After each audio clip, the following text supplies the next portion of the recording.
Good morning guys! So nandito pa rin po tayo sa Zambales and this is my second day. At ngayon pupuntahan natin yung waterfalls na matatagpuan dito sa San Felipe. Tara, samahan nyo ako. Ayan, so sasakay tayo ng tricycle.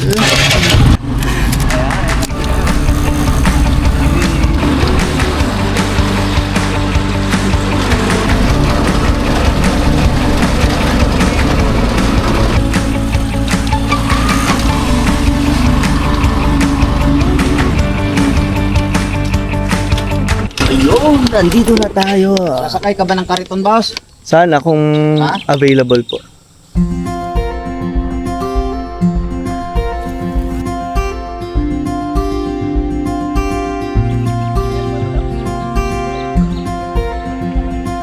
Jam? Hello, ako si Cami. Hello po. Siya si Ken. Buti na lang talaga at may nakasabay akong mga magkakaibigan at dahil dito ay nakamura ko. So instead na 300 yung babayaran ko, naging 60 pesos na lang.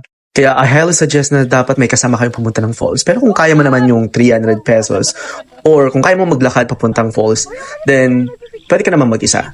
Pwede ka na rin palang magpa-picture dito and buti na lang talaga at may nakasama ako. Napamura na, may videographer pa.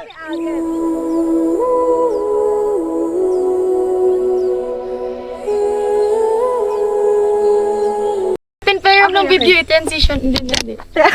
Ganto. Okay. Okay. Wait lang. Transition natin. Wow! Okay, perfect. Kuya, tulungan. Cha. Pwede po dito? Pwede naman. Pwede pero iwan ka na pagtapos. Eh, madidisturb talaga yung nature sa'yo. Sabi. Alam, dito ka tayo! Say hi! Hello! By the way, ang kumukuha pala ng video ay si Jeannie, isa siyang silver medalist sa SEA Games nung nakarang taon. So, Jeannie, congratulations! Kay Jam! Kay Jam! Pwede yung kay Jam! Ay, yung kay Jam, dali! Pwede na yung kay Jam! Kay Jam! Natawa mo talaga! Nakakanta na! Uy! Ay, ang ganda ng video ko, Jam! Ano, pagod ka na? Bullying ko pa kayo eh. Wow! Ganda talaga pag nag-siging. Iba talaga mag-siging. Oo, may na. Transition. Wait, ako magagawa ko ng video. Yan, dito ba? Ito maganda, heart ah. Minang ibon dumudulog at tinatawag na tayo ng bundok.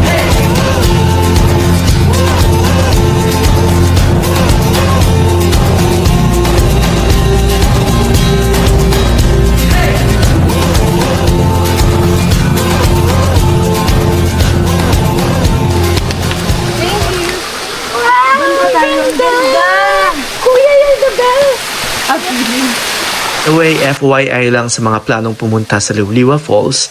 January ngayon, so dry season na up until summer na yan. Mababa na yung tubig, minsan halos wala pa. So if you want the full flow, best time to visit is September to December. Pero maganda pa rin, peaceful, at saka pwede ka pa rin tumalon dito. Just manage your expectation. Hello guys! Welcome to Zambales! Pupunta tayo ngayon sa edge ng falls. Yan. Kasi they say it's a blessing if you let your head hit the water. Wow, Jenny, ngayon ko na nalaman yan na. So, tara, subukan natin. Pero I'm praying talaga na sana i-bless pa tayo ni Lord this 2026. I'm not lucky, I'm blessed. I can't deny it. I'm not lucky, I'm blessed. Why try to fight it? I'm not lucky, I'm blessed. I got a good life. I'm not lucky, I'm blessed. I must confess. I'm not lucky, I'm blessed. Dito na nga nagtatapos ang video at sana na-enjoy mo at natapos mo ang journey na to. Alam kong hindi gaano nasilayan ang ganda ng falls pero tandaan, hindi sa lahat ng panahon perpekto. Ang mahalaga, hindi ka huminto. Dahil sa dulo ng lahat, ang journey pa rin ang tunay na panalo. Dati ni Manong Yunga Jam, hanggang sa muli.